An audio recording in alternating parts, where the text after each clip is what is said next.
दोस्तों हाल ही में आए आईपीओ ने मार्केट में बम्पर तबाही मचा रखी है। जी हाँ दोस्तों, आज हम लोग बात करने वाले हैं एपिग्रल लिमिटेड के बारे में और जानेंगे हम इसके टेक्निकल और फंडामेंटल एनालिसिस। जी हाँ दोस्तों, आज इस स्टॉक में लगभग 10% की तेजी के बाद ये 7% की तेजी पर बंद हुआ है और एक बहुत ही अच्छे ब्रेकआउट लेवल का भी वॉल्यूम के साथ ब्रेकआउट किया है। तो दोस्तों हम इसके चार्ट की एनालिसिस वापस से फिर से करेंगे। पहले चलकर हम इसकी फंडामेंटल एनालिसिस देख लेते हैं। जैसा कि आपको पता है दोस्तों, कंपनी का नाम है एपिग्रल लिमिटेड। इसकी जो मार्केट प्राइस वैल्यू है वो 1222 रुपए है और आज ये इंट्राडे में लगभग 8% तक तेज था। इसके मार्केट कैपिटलाइजेशन की बात करें तो 5779 करोड़ की इसकी वैल्यू है। इसका जो स्टॉक पी है वो 25.9 का है, जो कि अभी भी काफी वैल्यूएबल है। आरओसी तो इसका बहुत ही बेहतरीन है 32.1% और इसका आरओई यानी कि रिटर्न ऑन इक्विटी तो भाई साहब क्या ही कहूं मैं, 39.4%। अनबिलीवेबल, इतना आरओई तो मैंने अभी तक किसी भी स्टॉक में नहीं देखा। पिछले एक साल के अगर हम इसके हाई लो की बात करें तो 811 रुपए का इसका लो था और 1266 रुपए का इसने हाई लगाया था। कंपनी के बारे में बता दो दोस्तों, मेघ मनी फाइनकेम लिमिटेड, जब पार्ट ऑफ अहमदाबाद बेस्ड मेघ मनी ग्रुप। ये एपिग्रल जो है इसका दूसरा नाम मेघ मनी भी है और ये सितंबर 2007 में इस कंपनी का फॉर्मेशन हुआ था और अप्रैल 2021 में ये डीमर्ज हो गया मेघ मनी ऑर्गेनिक्स लिमिटेड से मेघ मनी फाइनकेम लिमिटेड हो गया। बाकी दोस्तों इसका चार्ट देखिए, आईपीओ के बाद से इसमें काफी अच्छी रैली आई, फिर इस स्टॉक ने थोड़ा करेक्शन किया और अब ये वापस से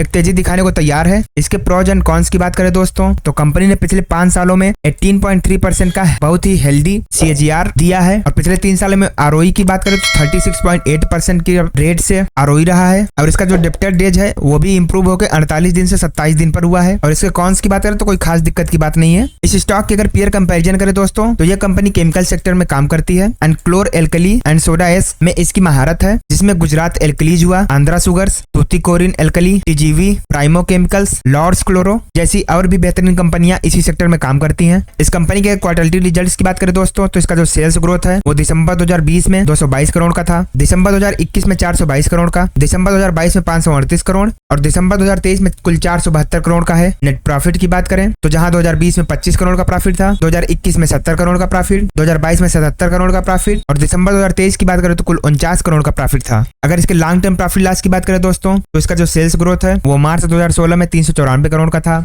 मार्च 2019 में 710 करोड़, मार्च 2022 में 1551 करोड़ और करंट में बात करें तो कुल 1967 करोड़ का इसका सेल्स ग्रोथ है, यानी कि इसका सेल्स ग्रोथ हर साल बढ़ा ही है। नेट प्रॉफिट की बात करें तो जहां मार्च 2016 में 67 करोड़ का था, मार्च 2019 में कुल 183 करोड़ का प्रॉफिट हुआ, मार्च 2022 में 253 करोड़ और अगर करंट में बात करें तो 196 करोड़ का प्रॉफिट है। इसकी अगर सीएजीआर की बात करें तो स्टॉक ज्यादा पुराना लिस्टेड है नहीं, इसलिए इसमें सिर्फ और सिर्फ 1 साल का है और अगर 1 साल की बात करें तो 18% का सीएजीआर है, जो कि फिर भी ठीक ही है। इसके अगर बोरोइंग्स की बात करें तो मार्च 2016 में 190 करोड़ का उधार था कंपनी के ऊपर, मार्च 2019 में 390 करोड़ हुआ, मार्च 2022 में 782 करोड़ और करंट में बात करें तो कुल 971 करोड़ का इस कंपनी के ऊपर लोन है। और टोटल एसेट की बात करें तो जहां 540 करोड़ का एसेट था मार्च 2016 में, मार्च 2019 में 1044 करोड़, मार्च 2022 में 2124 करोड़ और सितंबर 2023 में बात करें तो कुल 2649 करोड़ का इस कंपनी के पास एसेट भी है। अब आते हैं दोस्तों इसके मेन पार्ट में। कंपनी की अगर शेयर होल्डिंग की बात करें तो जो प्रोमोटर्स की हिस्सेदारी है वो सितंबर 2021 में जहां 72.62% पर थी वो दिसंबर 2023 में 71.38% पर है। थोड़ी सी क्वांटिटी प्रोमोटर्स ने कम करी है पर फिर भी चिंता की कोई बात नहीं है, क्योंकि इसके बावजूद भी लगभग 71% का हिस्सा अभी भी प्रोमोटर्स के पास है। एफआईआईज की बात करें तो जहां 0.78% पर थे इन्होंने बढ़ाकर 1.17% किया है। डीआईआईज की बात करें तो जहां 0% पर थे इन्होंने भी बहुत ही थोड़ा सा हिस्सा 0.05% इन्वेस्ट किया है। गवर्नमेंट की बात करें तो गवर्नमेंट ने भी बहुत ही छोटा सा हिस्सा 0.02% का लिया है और अगर पब्लिक की बात करें तो जहां 26% पर थे वो 27% पर हुए हैं। तो ओवरऑल देखें तो प्रोमोटर्स एंड पब्लिक के बीच में ही सारी कंपनी का शेयर होल्डिंग पैटर्न है और उसमें भी अच्छी बात यह है कि प्रोमोटर्स के पास 70% से भी ज्यादा के शेयर्स हैं। कंपनी की अगर फोरेंसिक एनालिसिस करें तो डिप्रिसिएशन इफेक्ट्स में कोई दिक्कत नहीं है। आरओई पिछले 10 सालों में इसका बढ़ा है। कैपेक्स वर्सेस आरओसी अगर देखें तो वो भी काफी अच्छा रहा है। वर्किंग कैपिटल में काफी अच्छा सुधार हुआ है। कंपनी के प्रोमोटर्स ने कोई भी शेयर प्लेज नहीं किया है। कंपनी ऑलमोस्ट डेप्ट फ्री है। कंपनी के ऊपर जो डेप्ट है उसमें भी कोई खास चिंता की बात नहीं है और प्रोमोटर्स ने अपनी हिस्सेदारी पिछले 90 दिनों में कोई भी कम नहीं करी है। इसके रेवेन्यू की चर्चा कर लेते हैं तो इसका जो प्रोडक्ट है वो 100% क्लोर एल्कली एंड डेरिवेटिव्स